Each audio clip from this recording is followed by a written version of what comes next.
നിനക്കെങ്കിലും ഇതെന്നോടൊന്ന് പറയായിരുന്നില്ലേ ഗിരി? മുൻപേ അറിയായിരുന്നെങ്കിൽ ഞാൻ ഒരിക്കലും ഈ കല്യാണത്തിന് സമ്മതിക്കില്ലായിരുന്നു. തെറ്റാ വലിച്ച ഞാൻ ചെയ്തത്. അതെന്തുകൊണ്ടാണെന്ന് ചോദിച്ചാൽ എല്ലാം നീല നിശ്ചയിച്ചു പോയിരുന്നു. ഈ വിവാഹം നടന്നില്ലെങ്കിൽ അവൻ ചിലപ്പോ ജീവിച്ചിരിക്കുക പോലും ഇല്ലായിരുന്നു. പക്ഷെ ഞാനിപ്പോ വിശ്വസിക്കുന്നില്ല നാരായണജിയുടെ പ്രവചനം നടക്കുമെന്ന്. ഇവിടെ ഒരു ദുരന്തം ഉണ്ടാവില്ല. ഏടത്തിക്ക് ഒന്നും പറ്റില്ല.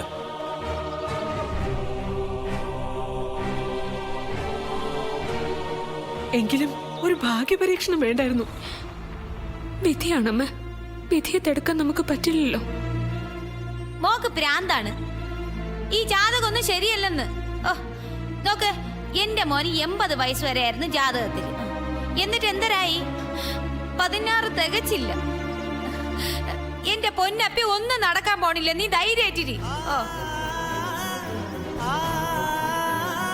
ഒന്ന് വന്നേ ഗിരി.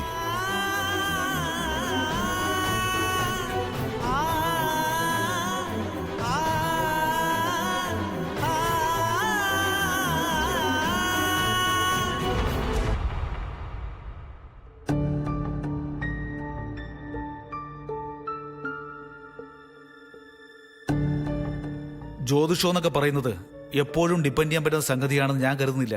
അതും ഇതുപോലൊരു കാര്യത്തിന്. അങ്ങനെയല്ല, നാരായൺജി പറഞ്ഞതാ. നിങ്ങളുടെ ഏട്ടൻ സ്ഥിരമായിട്ട് പോകുന്നത് അദ്ദേഹത്തിന്റെ അടുത്ത് തന്നെ അല്ലേ? ഇത് നടക്കും. നടക്കുവോ നടക്കില്ലയോ അതല്ല ഇപ്പൊ നമ്മുടെ വിഷയം. നീലിന്റെ ആറ്റിറ്റ്യൂഡാ. ഒരു കൊല്ലത്തിനുള്ളിൽ മരിച്ചു പോകുന്നു കരുതിയിട്ടാ അവൻ സ്വാതി വിവാഹം കഴിച്ചത്. അതൊരിക്കലും അംഗീകരിച്ചു കൊടുക്കാൻ പറ്റില്ല. ചതിയല്ലേ അവൻ സ്വാതിയോട് ചെയ്തത്? എന്താ സംശയം? അയാളെപ്പോലുള്ളൊരു ചെറുപ്പക്കാരൻ ഒരിക്കലും അങ്ങനെ ചെയ്യാൻ പാടില്ലായിരുന്നു. അതുകൊണ്ടായിരിക്കും അയാൾക്ക് അവളെ ഇഷ്ടമില്ലാത്തത്. അയാൾ ഇപ്പോഴും പഴയ കാമുകിയുടെ പുറകെ ചുറ്റിത്തിരിയുന്നതും അതുകൊണ്ട് തന്നെ ആയിരിക്കും. ഇനി തീരുമാനം എടുക്കേണ്ടത് നമ്മളാണ് അച്ഛാ. ഇങ്ങനൊരു ചതി അറിഞ്ഞിട്ട് അവളെ ഇനിയും അവിടെ തന്നെ നിർത്തണോ വേണ്ടോ എന്ന് നമ്മളിപ്പോ തീരുമാനിക്കണം. നിർത്താതെ പിന്നെ? എന്റെ അഭിപ്രായത്തിൽ അവളെ വിളിച്ചോണ്ട് വന്നായിരിക്കും നമുക്ക് നല്ലത്. ഇങ്ങനെ അപമാനം സഹിച്ചൊന്നും അവൾ ആ വീട്ടിൽ കഴിയേണ്ട യാതൊരു ആവശ്യമില്ല. നീ പറയുന്നതൊക്കെ ശരി തന്നെ, ഞാനും യോജിക്കുന്നു. പക്ഷേ അതോടെ അവളുടെ ഭാവി അവതാരത്തിലാവില്ലേ? മരിക്കാൻ വിടുന്നതിലും ഭേദമല്ലേ അച്ഛാ ഏതെങ്കിലും വീട്ടില് അടുക്കളക്കാരിയായിട്ടെങ്കിലും അവൾ ജീവിക്കുന്നത് എന്നൊക്കെ ഇപ്പൊ തോന്നും. കുറച്ചു കഴിയുമ്പോ ചെയ്തത് മണ്ടത്തരമായെന്നും തോന്നും. എനിക്ക് അങ്ങനെ തോന്നുന്നില്ല. അത് നിന്റെ പ്രായത്തിന്റെ കുഴപ്പോ? എടാ, അവൾ ആ വീട്ടിൽ നിന്ന് ഇറങ്ങി വന്നാ അവൾ ആര് നോക്കും? എവിടെയെങ്കിലും ജോലി എടുത്ത് ജീവിക്കാന്ന് വെച്ചാ അത് എത്ര കാലം ചെയ്യും? തടിയുണ്ടെന്നേ ഉള്ളൂ. അവളൊരു പെണ്ണ. ഒരാൺതുണയില്ലാതെ എത്ര കാലം അവൾക്ക് ഒറ്റയ്ക്ക് ജീവിക്കാൻ പറ്റും? അങ്ങനെ എത്രയോ പേര് ജീവിക്കുന്നമ്മേ. അവർക്ക് അതിൻ്റെതായ ബുദ്ധിമുട്ടും ഉണ്ടായിരിക്കും. എനിക്കൊന്നും കേൾക്കണ്ട. അങ്ങനെ കേൾക്കാൻ പറ്റുന്ന മൂഡിലല്ല ഞാൻ. പിന്നെ ആൺതുണയുടെ കാര്യമാണ് അമ്മയ്ക്ക് പ്രശ്നമെങ്കിൽ അതിന് ഞാനില്ലേ? ഒന്നുമല്ലെങ്കിലും ഞാനുള്ള മുറിച്ചെടുക്കണല്ലേ? ആ വഴിക്കൊന്നും നീ ചിന്തിക്കണ്ട. അതിന് ഞങ്ങൾ സമ്മതിക്കില്ല. എനിക്ക് ആരുടെയും സമ്മതം വേണ്ട. രാഹുലേ, നിർത്ത്. അതല്ലല്ലോ ഇവിടുത്തെ വിഷയം. സ്വാതിയെ ആ വീട്ടിൽ നിർത്തണോ വേണ്ടിയെന്നല്ലേ? അതെ. നിനക്ക് എന്താണോ ശരി തോന്നുന്നത് അത് ചെയ്. പക്ഷെ ഒരു കാര്യം, അതിനെ തുടർന്നുണ്ടാകുന്ന സകല പ്രശ്നങ്ങൾക്കും നീ മാത്രമായിരിക്കും ഉത്തരവാദി. നിങ്ങൾക്കൊക്കെ എങ്ങനെ ഇങ്ങനെ സംസാരിക്കാൻ തോന്നുന്നു? ഒന്നുമല്ലെങ്കിലും ഒരുപാട് കാലം ഈ വീട്ടിൽ പണിയെടുത്തല്ലേ അവള്. ആ കാരണമെങ്കിലും കാണിച്ചുകൂടെച്ചാ. നിങ്ങളുടെ സ്ഥാനത്ത് വേറെ ആരെങ്കിലും ആയിരുന്നെങ്കിൽ അവളിപ്പോ ഈ വീട്ടിലുണ്ടായേനെ. അതെ, നിന്റെ വെറും തോന്നല. ഞങ്ങളുടെ സ്ഥാനത്ത് ആരാണെങ്കിലും, അത് നീ ആണെങ്കിൽ പോലും ഞങ്ങൾ ചിന്തിക്കുന്ന പോലെ ചിന്തിക്കാൻ പറ്റൂ. അപ്പോ അവള് മരിച്ചോടെന്നാണ് അച്ഛൻ പറയുന്നത്? എന്നല്ല. പിന്നെ അവളെ വിളിച്ചിറക്കിക്കൊണ്ട് വരണ്ട എന്ന് പറഞ്ഞാൽ അതിനർത്ഥം അവളെ കൊലയ്ക്ക് കൊടുക്കാൻ തന്നെയാ. നിങ്ങൾക്കതിന് മനസ്സ് വരുന്നുണ്ടായിരിക്കും, എനിക്കതിന് കഴിയില്ല.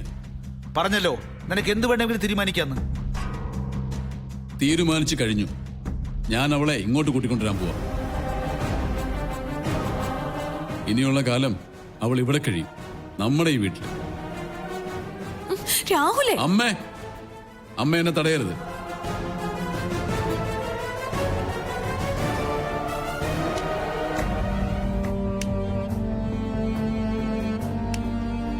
മുത്തശ്ശി മരിച്ചപ്പോ അവൾ ഈ വീട്ടിൽ വന്ന രാത്രി ഓർമ്മയുണ്ടോ അമ്മയ്ക്ക്? അന്ന് നിങ്ങൾ പറഞ്ഞ കുത്തുവാക്കുകളാ അവളെ വീട് വിടാൻ പ്രേരിപ്പിച്ചത്. അന്ന് അങ്ങനെ സംഭവിച്ചില്ലായിരുന്നെങ്കിൽ ഒരിക്കലും അവൾക്ക് ഈ ഗതി വരില്ലായിരുന്നു. ഇനി ആ തെറ്റാവർത്തിക്കാൻ ഞാൻ തയ്യാറല്ല. കാലേ പോയിട്ടുള്ളൂ, മനസ്സിപ്പെടുന്നല്ല ഉറച്ചത് തന്നെയാ. ഇനി ഞാൻ നോക്കട്ടെ അവളെ രക്ഷിക്കാൻ പറ്റുമെന്ന്.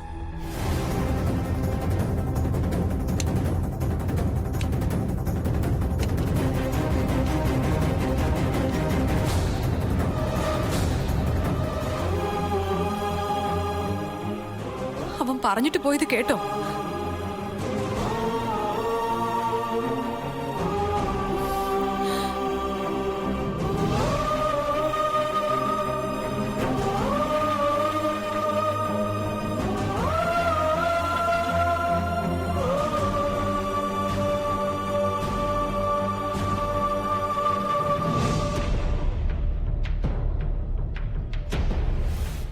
ഇത് ചോദിക്കാനാണോ രാഹുലേട്ടൻ വന്നത്?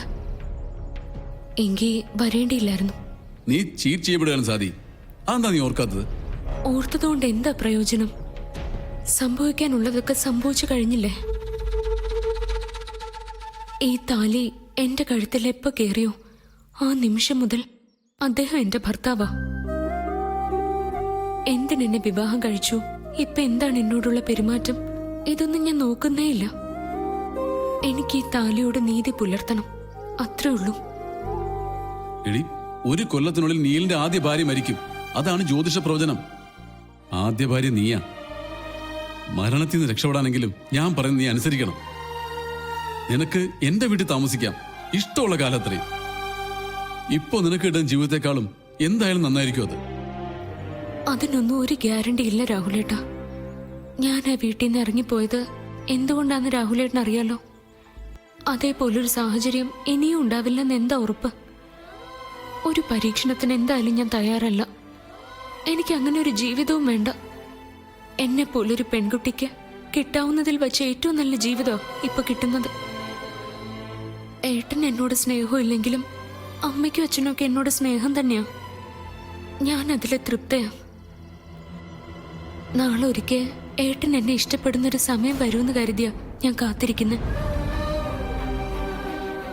എന്നെ കിട്ടിയില്ലെങ്കിലും എനിക്ക് പരാതിയൊന്നുമില്ല. പ്രാർത്ഥിക്കുന്നുണ്ട് മനസ്സുരുകി. എന്റെ പ്രാർത്ഥനകൾ ദൈവം കേൾക്കുമെന്ന് തന്നെയാ എന്റെ വിശ്വാസം. നാരായൺജി പറഞ്ഞതുപോലെ എന്റെ മരണത്തിലാണ് ഞങ്ങളുടെ ദാമ്പത്യം അവസാനിക്കുന്നതെങ്കിലും എനിക്ക് സന്തോഷമേ ഉള്ളൂ. സുമംഗലിയായി മരിക്കാനുള്ള ഭാഗ്യം അതെങ്കിലും എനിക്ക് കിട്ടുമല്ലോ. എന്നാലും നിന്നോട് ചെയ്ത വഞ്ചനയ്ക്ക് ഒരു തിരിച്ചടി കൊടുക്കണ്ടേ? അടിയും തിരിച്ചടിയും അതുകൊണ്ട് ആരും ഒന്നും നേടുന്നില്ലല്ലോ. ഇതുവരെയുള്ള എന്റെ ജീവിതം എന്നെ പഠിപ്പിച്ചത് നമ്മളൊക്കെ മറ്റാരോ നിയന്ത്രിക്കുന്ന ഒരു നാടകത്തിലെ കഥാപാത്രങ്ങളാ രാഹുലേട്ടാ. ഓ, ഇതൊക്കെ എവിടുന്ന് പഠിച്ചു നീ? നിന്റെ ഈ പറഞ്ഞ ഫിലോസഫി ഒന്നും എനിക്ക് കേൾക്കണ്ട. അറിയാതൊരു അബദ്ധം പറ്റി, അത് മനസ്സിലാക്കുമ്പോഴും തിരുത്തിക്കൂടെ? അതല്ലടി ബുദ്ധി. ആയിരിക്കാം. എനിക്ക് പക്ഷെ ഒരു ബുദ്ധിയുള്ളവളാവണ്ട. എനിക്കെന്ത് നേട്ടമെന്ന് ചിന്തിച്ച് ഇതുവരെ ഒന്നും ഞാൻ ചെയ്തിട്ടില്ല. എന്നെ കൊണ്ട് കഴിയാവുന്നത്ര മറ്റുള്ളവരെ സഹായിക്കാൻ പറ്റിയാൽ അതിലാ രാഹുലേട്ടൻ എനിക്ക് സന്തോഷം. എന്തായാലും രാഹുലേട്ടൻ വന്ന് കണ്ടല്ലോ, എന്നെ രക്ഷിക്കാൻ ആഗ്രഹമുണ്ടെന്ന് പറഞ്ഞല്ലോ. അത് തന്നെ വലിയ കാര്യം. മറ്റൊന്നും ഇപ്പൊ ചിന്തിക്കണ്ട. ഞാനതിന് തയ്യാറല്ല. ശരിക്കും അവനെ പിടിച്ച് നാലെണ്ണം പൊട്ടിക്കുക ചെയ്യേണ്ടത്. എത്ര ഭംഗിയായിട്ടാവും നിന്നെ ചതിച്ചത്. ചതിച്ചതും പോരാഞ്ഞിട്ട് വീട്ടിൽ കൊണ്ടുപോയിട്ട് കഷ്ടപ്പെടുത്തുകയും ചെയ്യുന്നു. അവനൊരു മനുഷ്യനാണോ? ഒന്ന് നീ ഓർത്തോ സ്വാതി, നിനക്കെന്തെങ്കിലും പറ്റിയാ അവനെ ഞാൻ വെറുതെ വിടില്ല. അതൊന്നും വേണ്ട. അതൊന്നും എനിക്കിഷ്ടമല്ല. സത്യം പറഞ്ഞ മരിക്കുന്നൊരു വിധി ഉണ്ടെങ്കിൽ അത് എത്രയും പെട്ടെന്ന് ആവണമെന്ന എനിക്ക്. അതോടുകൂടി തീരുമല്ലോ എല്ലാം. ഇനിയൊരു ജന്മം കിട്ടുമെന്ന് എനിക്കറിയില്ല. കിട്ടിയ ഇതേപോലൊരു ജീവിതം എനിക്ക് വേണ്ട. ആരുമില്ലാത്തവള്, കുണ്ടുമണി, എന്തിനാ ഇങ്ങനെ ഒരു ജന്മം? രാഹുലേട്ടൻ വന്നതും ഇങ്ങനെയൊക്കെ സംസാരിച്ചതും ഞാൻ എന്നും ഓർക്കും. എന്നെ അല്പമെങ്കിലും മനസ്സിലാക്കിയിട്ടുള്ളത് രാഹുലേട്ട മാത്രമോ? ആ നന്ദി എപ്പോഴും എനിക്കുണ്ടാവും. പോട്ടെ.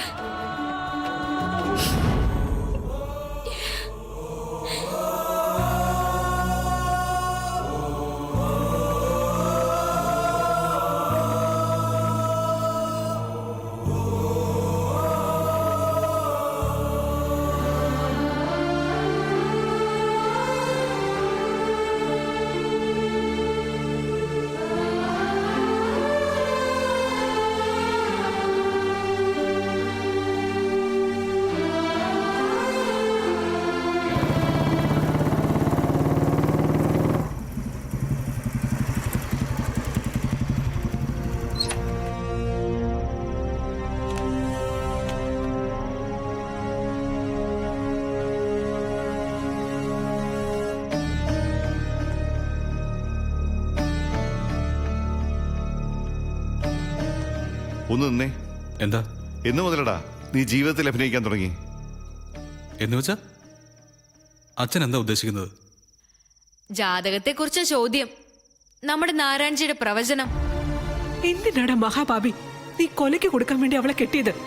അതിന് മാത്രം എന്ത് ദ്രോഹ അവള് നിന്നോട് ചെയ്തത്? അത് അവക്കറിയാം. പിന്നെ നിങ്ങൾ കരുതുന്ന പോലെ ഞാൻ അവളെ കണ്ടുപിടിച്ചതൊന്നുമല്ല. എന്റെ ജാതകദോഷത്തെക്കുറിച്ച് എന്നോട് പറഞ്ഞത് നാരായൺജിയാ ഇവളെ കെട്ടാനും പറഞ്ഞത്. ഞാനിത് ഗിരിയായിട്ടും ഗൗരിയായിട്ടൊക്കെ ചർച്ച ചെയ്തതാ. ഒറ്റ എന്റെ തലയിലേക്ക് മാത്രമായിട്ട് ആരും കെട്ടിവെക്കണ്ട. നാരായൺജിക്കും അതിലൊരു പങ്കുണ്ട്. എന്നാ എന്തുകൊണ്ട് നീ അത് ഞങ്ങളോട് പറഞ്ഞില്ല? പറയാൻ തോന്നിയില്ല. പറഞ്ഞാൽ നിങ്ങൾ സമ്മതിക്കായിരുന്നോ? ഇല്ലായിരുന്നു. എന്നെങ്കിലും ഒരിക്കൽ ആരെങ്കിലും ഒരാള് എന്റെ ദോഷത്തിനിരയായേ പറ്റൂ. അത് ഇവളായാ മതിയെന്ന് നാരായൺജിക്ക് തോന്നി. ആ തോന്നൽ ശരിയാണെന്ന് എനിക്കും തോന്നി. പക്ഷെ വേണ്ടായിരുന്നു. എന്ന് വെച്ചാ ഞാൻ കല്യാണം കഴിക്കാതെ നിൽക്കണമെന്നാണോ? അതെ, അങ്ങനെ ഒരു ദോഷം നിന്റെ ജാതകത്തിൽ ഉണ്ടായിരുന്നെങ്കിൽ നീ കല്യാണം കഴിക്കാതെ നിൽക്കണമായിരുന്നു. ഒരു പെണ്ണിന്റെ ജീവൻ ബലി കൊടുത്തിട്ട് നമുക്കൊന്നും നേടണ്ടായിരുന്നു മോനെ. അങ്ങനെ നേടിയ തന്നെ അത് നിലനിൽക്കില്ലെന്ന് എന്തുകൊണ്ടാ നീ ചിന്തിക്കാതിരുന്നത്? നടക്കാനുള്ളതൊക്കെ നടന്നു കഴിഞ്ഞു. ഇനി പഴംപുരാണം പറഞ്ഞിട്ട് എന്താ കാര്യം? അവക്കാരുമില്ലെന്നല്ലേ പറയുന്നത്. അനാഥയാണെന്നാണല്ലോ വെപ്പ്. മാത്രമല്ല, ഈ തടിയും വെച്ച് വേറൊരു വിവാഹ ജീവിതം ഉണ്ടാവാനും പോകുന്നില്ല. അങ്ങനെയുള്ള സ്ഥിതിക്ക് ഇപ്പൊ നടന്ന കല്യാണമല്ലേ നല്ലത്? ഒരു കൊല്ലത്തിനുള്ളിൽ മരിച്ചാലും അതവൾക്കൊരു അന്തസ്സല്ലേ? ഒന്നുമില്ലെങ്കിലും ഒരു സെലിബ്രിറ്റിയുടെ ഭാര്യയായിട്ട് ജീവിച്ചെന്നെങ്കിലും അവൾക്ക് ആശ്വസിക്കാമല്ലോ. എന്നാലും വേണ്ടായിരുന്നു. എന്ത് ചെയ്യാനാ? ഗ്രഹങ്ങളൊക്കെ നല്ല സ്ഥാനത്ത് നിൽക്കുമ്പോ എന്നെ പ്രസവിക്കാറുന്നില്ലേ അമ്മയ്ക്ക്? അങ്ങനെ നോക്കുമ്പോ തെറ്റ് അമ്മയുടെ ഭാഗത്തുമുണ്ട്. അങ്ങനെയാണെങ്കിൽ ഒന്നാം പ്രതി ഞാനിവളെ കെട്ടിയോണ്ടാണല്ലോ നീ ജനിച്ചത്. അത് കറക്റ്റ്. അപ്പൊ പ്രശ്നം അവിടെ നിന്ന് തുടങ്ങി. മിണ്ടരുത്. തമാശ പറയാനുള്ള സമയമല്ലിത്. പൊയ്ക്കോ എന്റെ മുമ്പിന്ന്. മിണ്ടരുത്. തമാശ പറയാനുള്ള സമയമല്ലിത്. പൊയ്ക്കോ എന്റെ മുമ്പിന്ന്. മനസ്സ് മുഴുവൻ ചതിയും വഞ്ചനയും കൊണ്ടു നടക്ക സകലരും. അങ്ങനെയുള്ളവരുടെ നിഴല് പോലും എനിക്ക് കാണണ്ട. പൊയ്ക്കോ, പോയിവിടുന്ന്.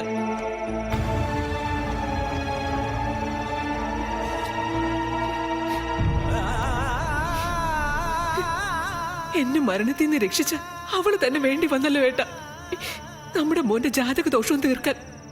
വിഷമിക്കണ്ട. നമുക്കിതിന് പ്രതിവിധി എന്തെങ്കിലും ഉണ്ടെന്ന് അന്വേഷിക്കാം. പരിഹാരം ഉണ്ടെങ്കിൽ അത് ചെയ്യാം. എല്ലാം നാരായൺജിയോട് തന്നെ ചോദിക്കാം.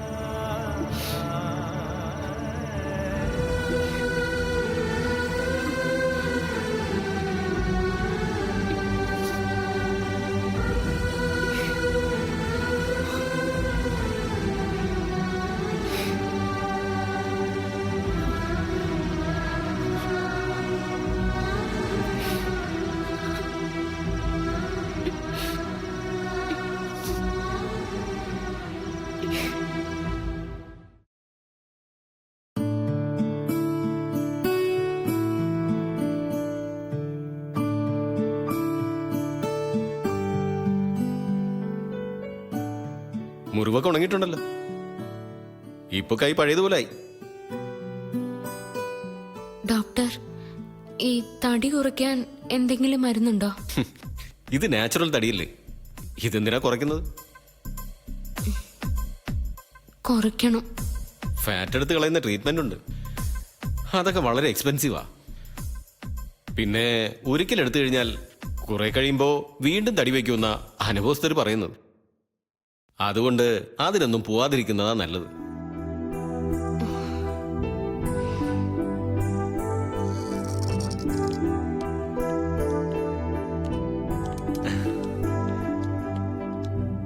വൈഫിന് തടി കുറച്ചാലോന്നൊരു ചിന്ത. വേറെ പ്രശ്നങ്ങളൊന്നും ഇല്ലെങ്കിൽ ആർട്ടിഫിഷ്യലായിട്ട് ഇങ്ങനെയൊന്നും ചെയ്യാതിരിക്കുന്നതാ ബുദ്ധിയെന്ന് പറയുകയായിരുന്നു ഞാൻ. സ്വാതിയുടെ തടി കണ്ടിട്ട് തന്നെയല്ലേ നീൽ കല്യാണം കഴിച്ചത്? ഇത്രയും സ്നേഹമുള്ളൊരു ഭർത്താവുള്ളപ്പോ എന്തിനാ തടി കുറയ്ക്കുന്നതിനെ കുറിച്ചൊക്കെ ചിന്തിക്കുന്നേ? നമ്മുടെ നാട്ടിലിപ്പോ മെലിയുന്നതൊരു ഫാഷനാ, എല്ലാം ഫാഷനാ. കുറെ കാലം മുമ്പ് പറഞ്ഞു വെളിച്ചെണ്ണ കൊളസ്ട്രോൾ ആണ്. എന്നിട്ട് നമ്മളെല്ലാരും കൂടെ കൽപ്പവൃക്ഷമായ നാളികേരത്തെ തഴഞ്ഞു. ഇപ്പൊ എല്ലാരും പറയുന്നു വെളിച്ചെണ്ണയാണ് നല്ലതെന്ന്. ഞാനൊരു അലോപ്പതി ഡോക്ടറാണ്. പലപ്പോഴും പലതിനെയും കുറിച്ചുള്ള അവബോധം സൃഷ്ടിച്ചെടുക്കുന്നത് കൃത്രിമമായിട്ടാണെന്നാണ് എനിക്ക് തോന്നിയിട്ടുള്ളത്. ഇപ്പൊ തന്നെ ഈ തടി ഒരു പാവമാണെന്നാണ് എല്ലാവരെയും വിശ്വസിപ്പിച്ചു വച്ചിരിക്കുന്നത്. ആര്? സമൂഹത്തിന്റെ ഒരു പൊതുബോധം. അത് ശരിയാണോ? അല്ലെന്നാണ് എന്റെ അഭിപ്രായം. എനിക്കിത്തരം കാര്യങ്ങളോട് ഒട്ടും യോജിപ്പില്ല. തടിയല്ല പ്രശ്നം. തടി കൊണ്ട് രോഗങ്ങൾ ഉണ്ടാവുന്നെങ്കിൽ അതാണ് പ്രശ്നം. രോഗങ്ങളില്ലാത്ത അവസ്ഥയാണ് ആരോഗ്യം. അതൊന്നും മനസ്സിലാക്കാത്തവരാണ് ആരെങ്കിലുമൊക്കെ പറയുന്നത് കേട്ട് ഓരോന്നിന്റെയൊക്കെ പുറകെ ഓടുന്നത്.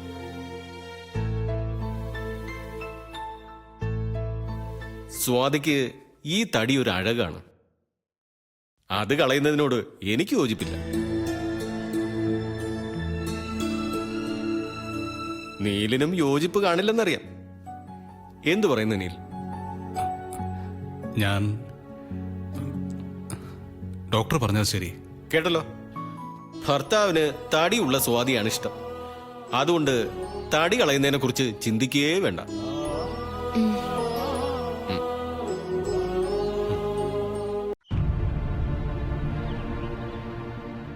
നിങ്ങളുടെ മകന്റെ ജാതകദോഷത്തിന് ഇനി ഒരു പ്രതിവിധിയുമില്ല. കാരണം പ്രതിവിധി ഞാൻ ചെയ്തു കഴിഞ്ഞു. മനസ്സിലായില്ല. സ്വാതി തന്നെയാണ് ആ പ്രതിവിധി. എന്നുവെച്ചാ ഭാര്യാമരണം വിധിച്ചിട്ടുള്ള ഒരു പുരുഷജാതകത്തിന്റെ ദോഷം തീർക്കാനുള്ള ഏറ്റവും നല്ല ഉപായം ദീർഘസുമംഗലി യോഗം വിധിച്ചിട്ടുള്ള ഒരു സ്ത്രീ ജാതകം തന്നെയാണ്. രണ്ട് ജാതകങ്ങളുടെയും പരസ്പര വിരുദ്ധങ്ങളായ യോഗങ്ങളുടെ ബലാബലങ്ങളുടെ അടിസ്ഥാനത്തിലായിരിക്കും പിന്നെ ഭാവി തീരുമാനിക്കുക. നീൽ മഹേഷിന്റെ ജാതകത്തിൽ ആദ്യ ഭാര്യ മരിക്കും.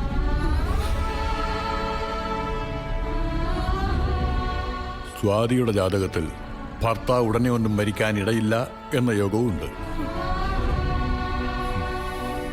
സ്വാതിയുടെ ജാതകത്തിലെ യോഗത്തിനാണ് ഇവിടെ ബലം, അല്ലാതെ നീൽ മഹേഷിന്റെ ജാതകത്തിന്റെ ദോഷത്തിനല്ല. അതുകൊണ്ട് നീൽ മഹേഷിന്റെ ജാതകത്തിലെ ദോഷം നടക്കില്ല. സത്യമാണോ നാരായൺജി? അതെ. അല്ലെങ്കിൽ ഞാൻ ഈ വിവാഹത്തിന് മുൻകൈയെടുക്കുമെന്ന് തോന്നുന്നുണ്ടോ? തന്നെയല്ല, മഹാലക്ഷ്മി യോഗമുള്ള ജാതകമാ സ്വാതിയുടേത്. അവൾ എവിടെയുണ്ടോ അവിടെ ഐശ്വര്യം ഉണ്ടാവും. അതുകൊണ്ട് ഒന്നും പേടിക്കണ്ട, എല്ലാം മംഗളമായിട്ട് വരും. പക്ഷെ നീലിന് അവൻ ഇപ്പോഴും ഇഷ്ടം ആ പഴയ കുട്ടിയോടാ. അതൊക്കെ ക്രമേണ മാറും. നമ്മളായിട്ട് അതിനു വേണ്ടി ഒന്നും ചെയ്യേണ്ടതില്ല. സ്വാഭാവിക മാറ്റമാണല്ലോ എല്ലാത്തിനും നല്ലത്. അത് സംഭവിക്കും. സ്വാതിയോട് തീരെ ഇഷ്ടമല്ല അവന്. അതുണ്ടാവും. പല പ്രശ്നങ്ങളും വഴക്കുകളും ഒക്കെ ഉണ്ടാവും. പക്ഷേ അതിനെയൊക്കെ അതിജീവിച്ച് അവർ ദീർഘകാലം ജീവിക്കും, സന്തോഷത്തോടെ തന്നെ. ഇപ്പോഴാ ആശ്വാസായത്. എന്ന ചെല്ല്, നിങ്ങളറിഞ്ഞ ആ സത്യം മറ്റാരോടും പറയരുത്. താൻ അറിഞ്ഞത് സത്യമല്ലെന്ന് പെട്ടെന്നറിഞ്ഞാൽ നീല് പിന്നെ എങ്ങനെ പ്രതികരിക്കുമെന്ന് അറിയില്ല. കാലം നിശ്ചയിച്ച സമയത്ത് അറിയേണ്ട വിധം അറിഞ്ഞാ മതി. ബാക്കിയെല്ലാം ഈശ്വരനെ വിടുക. സർവവിഘ്നങ്ങളും തീരും. എല്ലാവിധ നന്മകളും ഉണ്ടാവും. ശരി. ശരി, സന്തോഷം. എന്നാ വരട്ടെ. ആയിക്കോട്ടെ.